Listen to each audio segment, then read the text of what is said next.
Everyone আসসালামু আলাইকুম, it's me Mitu and welcome to my shorts video. আর আজকের ভিডিওটা ছিল আমাদের বাড়ির পাশে একটি অনুষ্ঠান ছিল, আর সেখানে আমাদের দেওয়া ছিল। এই জন্য আমি আর আমার ফ্যামিলি মেম্বার আমরা সবাই রেডি হয়ে গেছি সেখানে যাওয়ার জন্য। আর এই বাড়িটা কিন্তু তোমরা এর আগে একটি ভিডিওতে দেখেছো। আমাদের পুকুরের ওই পার একটি বাড়ি আছে, সেখানে আমার এক বোনের মেয়ের অনুষ্ঠান ছিল। আর আমরা যেহেতু বাড়ির পাশের লোক, কথা আছে যে বাড়ির পাশের লোক সবসময় দেরি করে যায়, এই জন্য আমরা প্রায় 2:30টার দিকে গিয়েছিলাম ওই জায়গায়। আর যে দেখি তারপর অনেক ভিড় ছিল, এই জন্য আমরা সবাই এখানে ওয়েট করছি যে কখন টেবিল খালি হবে। আর এর মধ্যে দেখি টেবিল খালি হয়ে গেছে, এরপর আমরা বসে পড়েছি। সর্বপ্রথম আমাদের প্লেটে তোমরা দেখতেই পাচ্ছ যে গরম গরম পোলাও আর এর সাথে রোস্ট করে গেছে। আর এদিকে তাড়াতাড়ি করে আমরা খাচ্ছিলাম, কারণ আরও অনেক মানুষ দাঁড়িয়ে ছিল।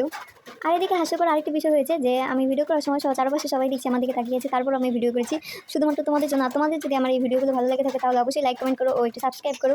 আর এদিকে আমার খাওয়া দাওয়া প্রায় শেষ, পায়েস দিয়ে শেষ করে দিয়েছি, লাস্টে খাইনি, পালিয়ে দিয়েছিলাম কারণ আমি বেশি খেতে পারি না। আর এরপর এদিকে হাত ধুতে চলে এসেছি।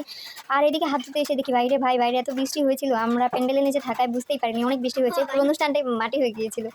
আর এরপর এখানে আমরা একটু দাঁড়িয়েছিলাম সবার জন্য, যে সবার খাওয়া হলে একসাথেই সবাই বাড়িতে যাবো। এরপর দেখি কুকুর এসে পড়েছে। বিয়ে বাড়িতে কুকুর থাকবে না এটা তো আর হয় না, মানুষও যেমন পেট আছে ওদেরও পেট আছে, সেজন্য ওরাও এসেছিল।